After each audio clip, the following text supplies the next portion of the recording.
Parties with unequal dynamics are fun. They add a whole new avenue for stories in your games of D&D or your TTRPG of choice. Characters who have connections to each other, good. Characters who have different social status to each other, they're a delight, if you know how to handle them at your table. My name's Rich, this is Renegade Rolls, and let's talk about why, in this very specific case, equality is a bad thing. You arrive before the gates of Bal Shamaloth, a portal to... Oh, stop. Hey, honey, you've just got a bit of ash in your face. Make me look bad for Esmeralda! If Missy's strong enough, this is getting us no closer to European my gold. To do this well, you'll need buy-in from your players. Hopefully they'll be up for the role-playing challenge. Rich, you didn't tell me I feel like a 15-year-old again. Start with your campaign or one-shot pitch by saying, your characters are not all going to be equals in this world, but you've come together to overcome a shared problem. What those differences in status will look like will depend entirely on the setting that you're playing in. In our usual Renaissance fantasy settings, because D&D in the Forgotten Realms is not medieval, the differences between the characters are already pretty stark in terms of their class and their species. But we're better than that. We're not speciesist, we're not classist, and it will probably feel pretty uncomfortable for players to use them as reasons to treat each other badly. There might be discrimination and prejudice in the world that you've built. Maybe everyone hates elves for living such long lives and having great hair. The trouble with this is that your party are likely to be generally heroic types. They'll want to stand up to the oppressed and right the wrongs of the world, so that dynamic probably wouldn't be present for long within the group. But there are other things that we can do that will make the differences stick. A better way is to think about relationships between real people and what gives their connections an unequal dynamic. Within a family, this could be parent and child, older and younger siblings, or any other relationship. Honey, what have I told you? You're not going out to play with the owlbear cub until you've done your homework. This is an eternal source of drama, and so many great tales, when you get right down to it, end up being about family. In the world of work, a boss and employee dynamic could be fun to explore. The pirate captain rogue and the muscle-bound barbarian first mate. Does the barbarian like working for the rogue? Are they planning to get their own ship one day? In Lord of the Rings, Sam and Frodo are gardener and landed gentry. Another type of relationship which is fun to explore is that of dealer and customer. It doesn't have to be drugs, but it's probably drugs. Maybe the party wizard is the only one that the cleric knows can brew a potion that keeps the unsettling visions away. They've immediately got a reason to stick together through hells and high water. The master and student relationship is a popular trope, but you almost never see it in an RPG adventuring party. This is probably because it feels like the difference in skill should be reflected in the character's stats. You'd need to find a reason why the characters are at that same level mechanically. Or maybe not. We don't have to have the entire party at the same level. In D&D, there are arguments which have raged for years about how unbalanced different classes are compared to each other. If you're feeling brave, lean into it. Start the game with a level 3 master and level 1 student. Their adventures will give the student plenty of opportunities to catch up, especially if you're one of those groups that tracks XP. The difference in D&D between level 1 and level 3 is 900 XP. By the time you're up to level 5, where you need another 7,500 to progress to level 6, that's nothing. It'll also give you a group another reason to think tactically in combat. The high-level character knows the lower level one is extra squishy and in way over their head, so to protect them, right? Right? Honey, you can't just go and fight a beholder by yourself. You need to learn that actions have consequences. Once you've got an interesting relationship between two characters, just look to repeat this across the whole group. This character is brother to one, indebted to another, and friendly rivals with a third. This will give you a web of intrigue that will throw up all sorts of possibilities. You might want to make yourself a diagram with all of these connections. Red string and a manic look in your eyes is an optional extra. When you do this, make sure to avoid creating separate camps within the party where half are super connected with each other but have nothing in common with the rest. I feel like 2 connections each is a good minimum. I'm not even sure if you can have too many, as long as everyone's able to track it. There are a few relationships in the real world that stay forever, and those that do will change shape many times over the course of knowing someone. Let's think about story arcs for a second. Now, I'm not saying that as a group you should plan... So in session 18, right, the party should have a big falling out because you still treat you as a kid. Instead, ask your players what the characters would want from the relationship. See if you can get your players to articulate what their character's "I want" Disney song would be. You might find those ambitions are already in conflict, in which case drama is very likely to happen organically. If not, is the relationship solid? Will it withstand all that you as GM throw at the characters? You wouldn't throw in challenges to their interpersonal relationships as well as monsters, would you? Of course you would. GMing's fun. This lovely lot from the thumbnail are the party of adventurers for my 10-shot mini-campaign of Index Card RPG that I ran last year. My players, including Salty Nick and Kat, who made my awesome logo, did a great job of helping me create connections between them. But I think we could have gone further to really glue the party together. First though, here are some parts that worked well. I made sure that everyone had a reason for adventuring together, which was that they're all in service of Lady Grey.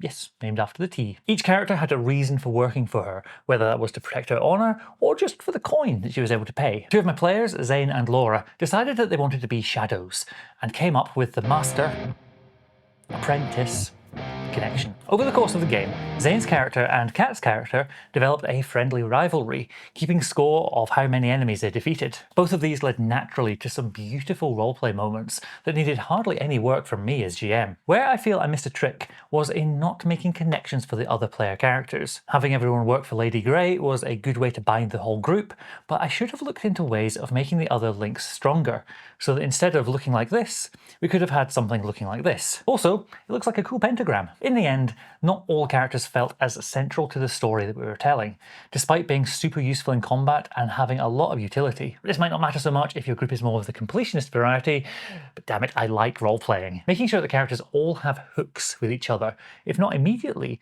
then a little way into the campaign, is something I'll definitely be keeping in mind for next time. Speaking of which, I'm in the process of prepping my next 10-shot mini-campaign, which is going to be an actual play stream over across on my other YouTube channel. The party are all going to be teenagers, 16 to 17-year-olds who all grew up in the same village. Those all sound like equals to me. They don't have any obvious hierarchies to play off. But if you remember being a kid, then you'll know that teenage society is incredibly stratified, with the smallest of differences amplified massively. I've come up with some absolute killer questions for them, which will highlight the differences in status between them and make the group dynamics spicy, to say the least. They include: who wasn't born here, but came here later? This could be a long time ago, but it's never really forgotten in a small community. Who is the youngest in the group? Only slightly younger, but it's important when you're a kid. Who is, or was, dating another member of the group? Who wishes they were dating another member of the group? The full group questionnaire is available as a handy download on the Renegade Rolls Patreon. You're welcome to tear it up, use bits of it, use it in whatever way you like. When you sign up, you'll also find interviews with all sorts of cool people, behind the scenes updates, especially about the new campaign, uncut versions of my actual play games, and player interviews, which includes some of this lovely lot. Hi! And a super secret corner of the Discord server, which will get you first dibs on any of the online games that I run. There are certain types of player that should make your spidey senses tingle. The folks who are totally up for this sort of challenging roleplay, but for the wrong reasons, are the ones that you need to watch out for. The most obvious problem player is likely to be the one with a power fantasy, who wants their character to be the strongest and the bestest at everything.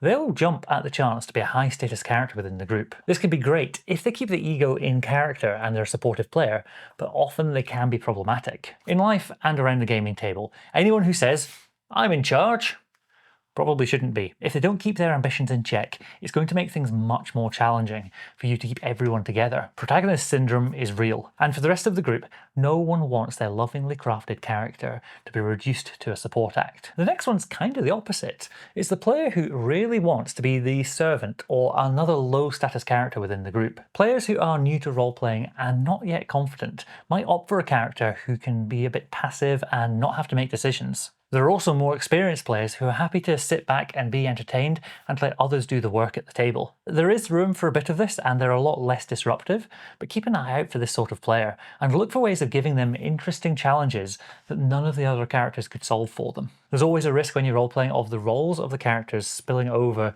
into dynamics between the players. I'm a big fan of making it clear when we're in character and when we're not, so that if you're sounding aggressive, disappointed, hurt by someone, it doesn't get interpreted as a real-life emotion. One tip for this is to use some setup words, like notes in a script, that make it clear that you're speaking in character. I narrow my eyes at you, brother.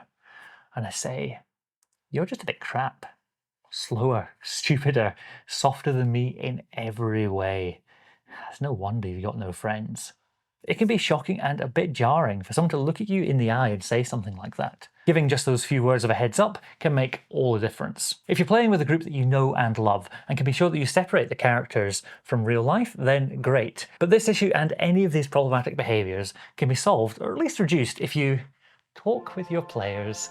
It's such common advice that it's cliche at this point, but that doesn't make it wrong. There are some occasions where these complex group dynamics are not going to be right for your table, and the smart thing to do is not to go down this road whenever you're running a game for kids. They might be excellent at role-playing the cool character they thought of, but most of the time their personality is just going to be, well, them, but with a cool sword. I spoke to Jennifer Masters recently, who has written RPG books specifically for kids. My interview with her is yet another perk of the Renegade Rolls Patreon.